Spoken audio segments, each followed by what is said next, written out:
ప్రభునందు ప్రియమైనటువంటి ఆత్మీయులకు శుభములు వందనములు తెలియజేస్తూ ఉంటున్నాను. గత వీడియోలో దానియేలు గ్రంథం 7వ అధ్యాయం ముగించుకోవడానికి కృప చూపిన దేవునికి కృతజ్ఞతలు చెల్లిస్తూ ఉంటున్నాను. మరి ఈ ముగింపు సమయంలో ఈ దర్శనాన్ని గురించి దానియేలు ఇంచుమించు 15 సంవత్సరాలు తన మనసులోనే నిలుపుకున్నాడు అని కూడా మనము గమనిద్దాం.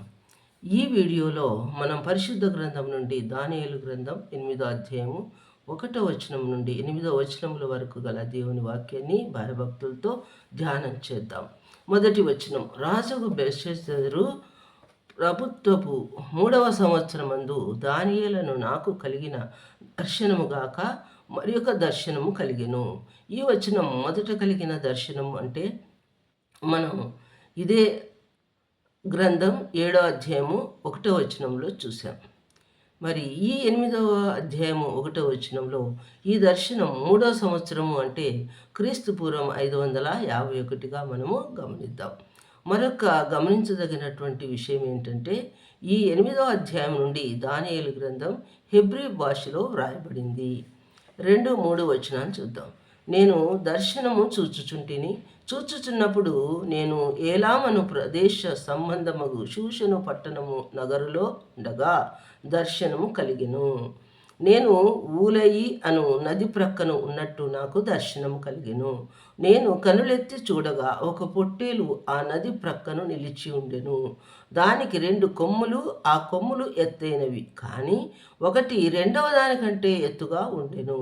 ఎత్తుగలది దానికి తర్వాత మొలిచినది. ఈ వచనాల్లో షూషను పట్టణము అన్నటువంటి మాటను మనం చూస్తూ ఉంటున్నాం. ఇది పారసీక రాజ్యానికి ముఖ్య రాజధాని నగరం అన్నమాట. ఏలాము అనే ప్రదేశంలో ఉన్నటువంటి ప్రధాన పట్టణం ఇది. మరి తూర్పు బబులోనులో ఉన్నట్టు ఇది పర్వత ప్రాంతమైనట్టు కూడా మనము గమనిద్దాం. ఇప్పుడు ఇది ఇరాన్ దేశపు పశ్చిమ భాగము అని కూడా మనం గమనిద్దాం. ఈ ఊలై నది బహుశా ఒక పెద్ద కాలువ కావచ్చు. ఈ పారసీక రాజ్యం క్రీస్తుపూర్వం 530 నుండి 330 వరకు పరిపాలనలో ఉండేదని చరిత్ర తెలియజేస్తూ ఉంది.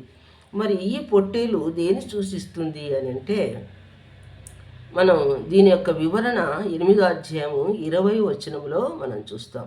నీవు చూచిన 2 కొమ్ములు గల ఆ పొట్టేలున్నదే అది మాదీయుల యొక్కయు పారసీకుల యొక్కయు రాజులను సూచిస్తూ ఉన్నది. పెద్ద కొమ్ము ఈ 2 రాజ్యాల కూటమిలో ఎక్కువ బలం గల పర్షియా పక్షాన్ని సూచిస్తూ ఉంది. 4వ వచనం, ఆ పొట్టేలు కొమ్ముతో పశ్చిమముగాను ఉత్తరముగాను దక్షిణముగాను పొడుచుచుండుట చూచితిని. ఇట్లు జరుగగా దానిని ఎదిరించుటకైనను అది పట్టకుండా తప్పించుకున్నటనైనను ఆ జంతువునకు శక్తి లేకపోయిను. అది తనకిష్టమైనట్టుగా జరిగించుచు బలము చూపుచూ వచ్చెను. మరి ఈ వచనంలో ఈ పొట్టేలు మాదియా పారసీక రాజులను, పొడుగుగానున్న ఆ కొమ్ము బలవంతుడైన రాజునకును సూచనగా ఉంది అని మనం గమనిద్దాం. మరి ఈ పారసీక రాజ్యం ఇంచుమించు 2 శతాబ్దాల పాటు అంటే 200 సంవత్సరాలన్నమాట తూర్పు మధ్య ప్రాంతంపై ఆధిపత్యాన్ని కలిగి ఉంది. మరి ఏ దేశం కూడా దాని ఎదుట నిలవలేకపోయింది అని చరిత్ర తెలియజేస్తూ ఉంది. అయినా ఆ పొట్టేలు తూర్పు దిక్కుకు అనగా మన ఇండియా వైపు రాలేదని కూడా మనము గమనిద్దాం. మరి 5వ వచనాన్ని మనం చూస్తే, నేను ఈ సంగతి ఆలోచించుచుండగా ఒక మేకపోతు పడమటి నుంచి వచ్చి మరి కాళ్ళు మోపకుండా భూమి అందంతటా పరిగెత్తెను. దాని 2 కన్నుల మధ్యన ఒక ప్రసిద్ధమైన కొమ్ము ఉండెను అని మనం చూస్తుంటున్నాం. మరి దీని యొక్క వివరణ మనం 21వ ప్రకారంగా చూస్తే ఆ మేకపోతు గ్రీకును సూచిస్తుంది. ప్రస్ఫుటంగా కనిపిస్తున్నటువంటి ఆ కొమ్ము గ్రీకు మాసిదోనియా సామ్రాజ్యము అని. మరి క్రీస్తు పూర్వము 331లో ఈ పారసీక రాజ్యాన్ని ఓడించినటువంటి అలెగ్జాండర్ చక్రవర్తిని సూచిస్తుంది అని మనం గమనిద్దాం. 6-7 వచనాలు చూస్తే, ఈ మేకపోతు నేను నది ప్రక్కన నిలుచుట చూచిన 2 కొమ్ములు గల పొట్టేలు సమీపమునకు వచ్చి భయంకరమైన కోపంతోనూ బలముతోనూ దాని మీదకి ఢీకొని వచ్చెను. నేను చూడగా ఆ మేకపోతు పొట్టేలును కలుసుకొని మిక్కిలి రౌద్రము గలదై దాని మీదకి వచ్చి ఆ పొట్టేలును గెలిచి దాని 2 కొమ్ములను పగలగొట్టెను. ఆ పొట్టేలు దాన్ని ఎదిరింపలేకపోయినందున ఆ మేకపోతు దానిని నేలను పడవేసి త్రొక్కుచుండెను. దాని బలమును అణిచి ఆ పొట్టేలును తప్పించుట ఎవరి చేత కాకపోయెను.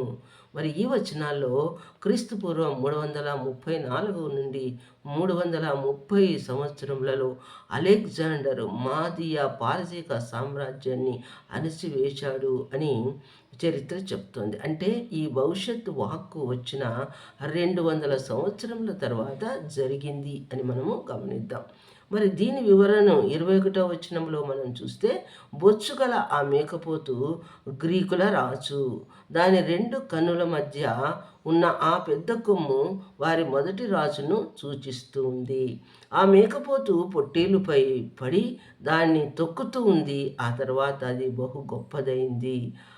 అయితే అప్పుడు ఏం జరిగిందంటే 8వ వచనంలో చూద్దాం. ఆ మేకపోతు అత్యధికముగా బలము చూపుచు వచ్చెను. అది బహుగా పుష్టి నొందగా దాని పెద్ద కొమ్ము విరిగెను. విరిగిన దానికి బదులుగా 4 ప్రసిద్ధమైన కొమ్ములు ఆకాశము నలుదిక్కులకు 4 పెరిగెను. ఈ వచనంలో మనం గమనించేది ఏంటంటే 7వ అధ్యాయం 6వ వచనంలో మనం చూచుంటున్నాం ఈ అలెగ్జాండర్ను చిరుతపులితో పోల్చినట్టు. మరి క్రీస్తు పూర్వం 323లో ఈ అలెగ్జాండరు మరణాన్ని కొమ్ము విరగటంతో మనము మరి అర్థం చేసుకునవలసిన వారంగా ఉంటున్నాం. కొమ్ము విరిగింది అంటే ఈ యొక్క అలెగ్జాండర్ మరణించాడు. ఆ తర్వాత వచ్చినటువంటి ఆ 4 కొమ్ములు అతని రాజ్యము 4 భాగాలుగా మరి విభజించాయి అని కూడా మనం చూడవచ్చు. మరి ఆ 3 సేనాధిపతులు ఈ పని చేసి ఉంటున్నారు. వారు అలాగా పంచుకున్నారు. మరి ఏ భాగాలుగా అంటే ఎవరు అంటే